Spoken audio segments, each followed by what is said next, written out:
జగిత్యాల జిల్లా మెట్పల్లి పట్టణంలోని డీఎస్పీ కార్యాలయంలో 79వ స్వతంత్ర దినోత్సవ వేడుకలను ఘనంగా నిర్వహించారు. డీఎస్పీ ఏ రాములు జాతీయ పతాకాన్ని ఆవిష్కరించారు. ఈ సందర్భంగా డీఎస్పీ రాములు మాట్లాడుతూ తెలంగాణ రాష్ట్ర ప్రజలకు స్వతంత్ర దినోత్సవ శుభాకాంక్షలు తెలియజేశారు. ప్రతి ఒక్కరిలో దేశభక్తి కలిగి ఉండాలని, స్వతంత్ర సమర యోధుల త్యాగాలను స్ఫూర్తిగా తీసుకుని యువత సన్మార్గంలో నడవాలని కోరారు. విద్యార్థులకు నోట్బుక్స్, పెన్నులు పంపిణీ చేశారు. ఈ కార్యక్రమంలో సీఐ, ఎస్ఐ, ఏఎస్ఐ మరియు పోలీస్ సిబ్బంది పాల్గొన్నారు.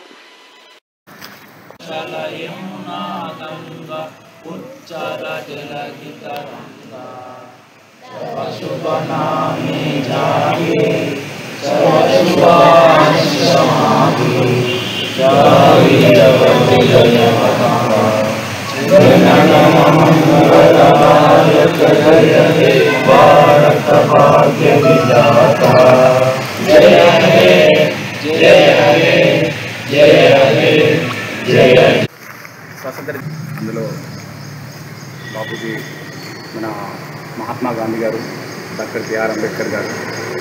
సో ఈ స్వాతంత్ర్యాన్ని అందరూ కూడా మనందరం కూడా సద్వినియోగం చేసుకొని అందరూ కూడా సుఖ సంతోషాలతో ఉండాలని, సమానత్వంతో ఉండాలని కోరుకుంటున్నాను.